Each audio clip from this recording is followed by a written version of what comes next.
Hey YouTube, Ethan here. In my last video, I talked about duplicant athletics attribute and how it impacts their run speed, some tips on how to boost their run speed using skills, tiles, and attribute training. One of the questions I've gotten after that video is, are the jet suits worth it, especially since the November 2025 update, which promised to make jet suits much more frame rate friendly for your PC. So in today's video, I'm going to try to answer that question for you. Now, if you've been following my streams, you know that I'm not a large fan of jet suits, but the making of this video has opened my eyes to them. Will I use them in future playthroughs though? Let's find out.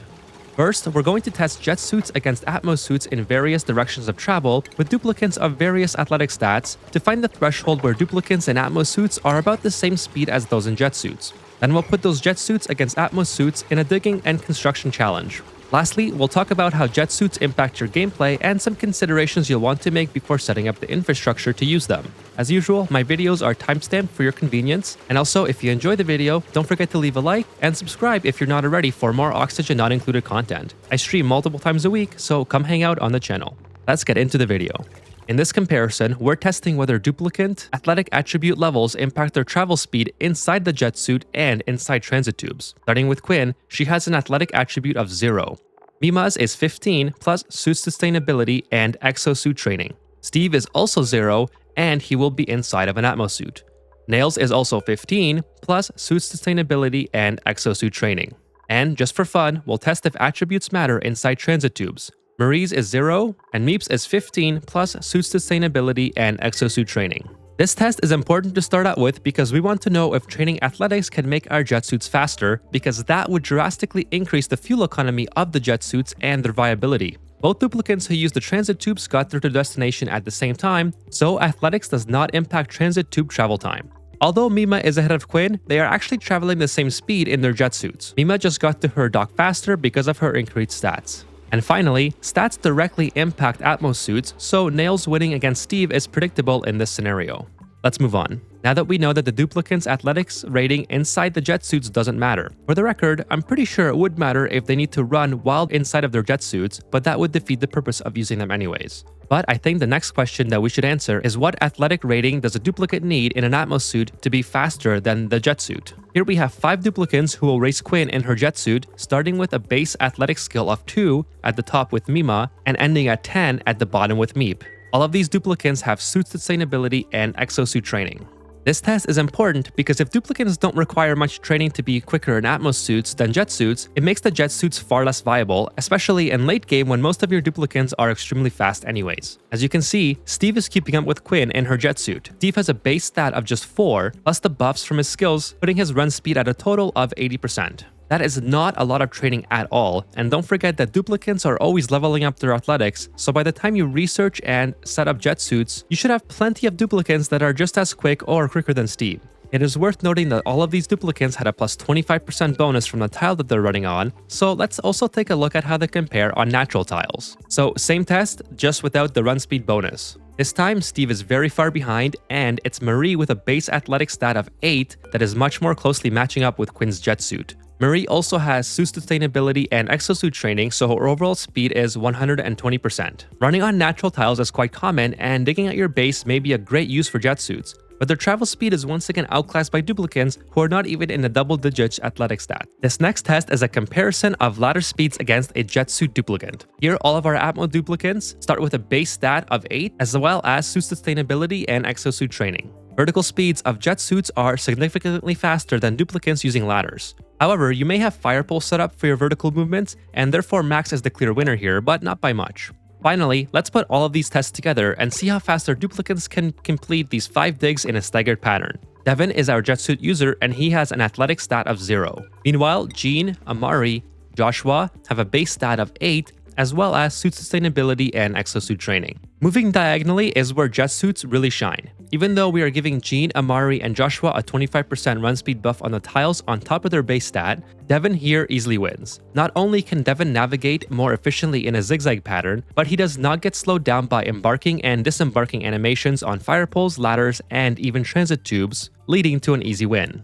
I think it's worth noting that transit tubes are going to perform better over very long stretches. This is a very short stretch of a transit tube run, and they're going to be embarking and disembarking a lot less when they're going to direct locations. This is not really a usual circumstance for a duplicant to be using the transit tube for. So keep that in mind when you're planning out your base and how you're going to have your duplicants navigating throughout. So with regards to travel speeds, there are definitely situations where the jet suits are better than Atmo suits, but this is mostly going to come down to how you prefer to play the game.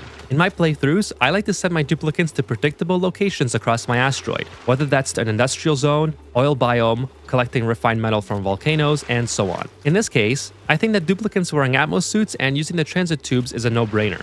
But I could definitely see the advantage in building areas where there isn't infrastructure set up or Atmo suits already set up. Keep in mind that if you do have a jet suit exit on the outside of your base into your greater asteroid, you're going to want to make sure that the jet suit users come back to the same landing location instead of getting into your base from other means. So this is going to be another challenge that you'll run into if you're using Atmo suits and jet suits in conjunction with one another. But what about digging and construction situations? In this scenario, we have 3 duplicants using jet suits and 3 using Atmo suits. Each team of duplicant has one who is proficient at digging, construction, and supplying. We're going to have them dig through the mountain of dirt, sandstone, and copper, and build something that resembles a natural gas tamer and see which team wins. The Atmo suit duplicants will be getting an athletic attribute of +15, suit sustainability, and exosuit training. The jet suit team has nothing. Each duplicant has priorities in the skills that they're proficient in. The digging phase seems pretty even, although the jet suit team actually ends up digging slightly faster, which I assume is because they can dig higher and deeper tiles rather than being restricted to the ones right in front of them. The materials that they dig will be used for the construction phase, and this is where the jet suit duplicants have a massive advantage. They don't have to focus on building ladders on very high builds. Despite this, I will be building ladders on the main drop because in a real colony, you may want the ladder here anyways for non-jet suit duplicants to use. Another huge advantage to the jet suit team is that each duplicant is allowed to focus on their preferred errands.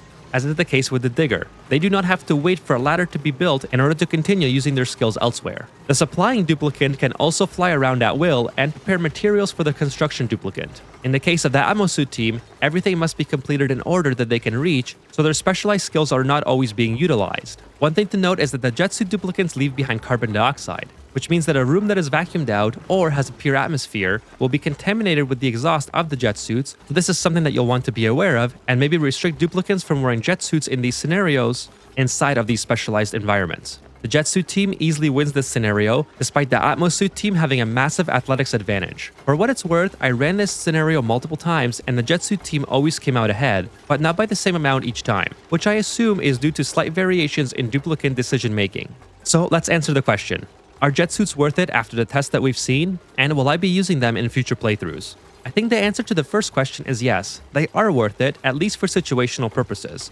But I wouldn't be trying to rush past Atmo suits to use them. By the time you have petroleum and work your way through the tech tree, your colony may already be thriving with transit tubes and much of your asteroid is likely dug out. However, they do extraordinarily well in the space biome, where they can easily build infrastructure without ladders all the way up to the top of your space biome. And if you're already going to build petroleum rockets, you can easily tap off those supply lines to run petroleum directly into your jet suits. Also, CO2 emissions won't be an issue in space. On the other hand, taking jet suits to a new asteroid that you're looking to settle seems like a great idea. You can maneuver much easier and faster prior to infrastructure setup. Of course, this means you have to take your own petroleum with you for extended missions. Navigating issues with jet suits impacting FPS drops seem to have worked since the November 2025 update, which also makes jet suits much more viable purely from a performance perspective.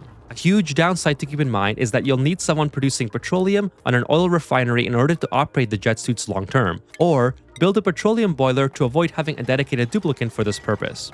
Lastly, be aware that the CO2 emissions and heat productions from jet suits are very real, so controlled climate zones cannot allow jet suits to enter. And the answer to the second question is yes, I will be using them in future playthroughs. I always love trying new things when I play this game, and jet suits have always been something that I've avoided because I didn't really see a benefit to put myself through the FPS drops just to use them. But now that the November 2025 update has seemed to rectify those issues, I'm excited to try them in future playthroughs, which you should come watch. I stream multiple days during the week and the weekend, so if you haven't been to a live stream, please feel free to stop by and say hello. If you enjoyed this video, please leave a rating and consider subscribing for more Oxygen Not Included content. And thank you to all the channel viewers, subscribers, and members for your continued support. Until next time, I'm Ethan, and I'll see you in the next video.